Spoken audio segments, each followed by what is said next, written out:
नमस्कार, माझे नाव कुमारी संस्कृती गजानन पडळकर, इयत्ता 5वी श्री महासकात विद्यालय शिवणी या प्रशालेची. कित्येक लढाया लढून कित्येक बलिदाने देऊन त्यांची आहुती वाहून शेवटी आपले स्वातंत्र्य आपल्या पदरी पडले. स्वातंत्र्य या शब्दाचा अर्थ फक्त तीच व्यक्ती समजू शकते ज्याने कधी पारतंत्र्य पाहिले असेल, गुलामगिरी पाहिली असेल. स्वातंत्र्य या शब्दाचे मूल्य शब्दात संपणार नाही, इतके मोठे आहे. आपण सर्वजण खूपच नशिबान आहोत की आपण स्वतंत्र भारतात जन्म घेतला. या बाकीच्या अडचणी, त्या पारतंत्र्य गुलामगिरीच्या पेढ्या आपल्या हातात नाही घातल्या गेल्या, याबद्दल आपण सर्वजण खूपच नशिबान आहोत. मित्रांनो, भारत, हिंदुस्तान, इंडिया ही नावं जरी तोंडात जरी आली ना तर रक्त कसं सळसळायला लागतं.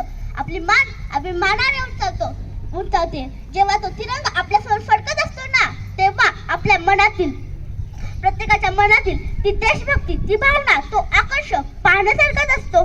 किसी ने खूब कहा है कि हम अपने जान के दुश्मन को भी अपनी जान देते हैं, कि हम अपने जान के दुश्मन को भी अपनी जान देते हैं. मोहब्बत की इसी मिट्टी को हिंदुस्तान कहते हैं, मोहब्बत की इसी मिट्टी को हिंदुस्तान कहते हैं.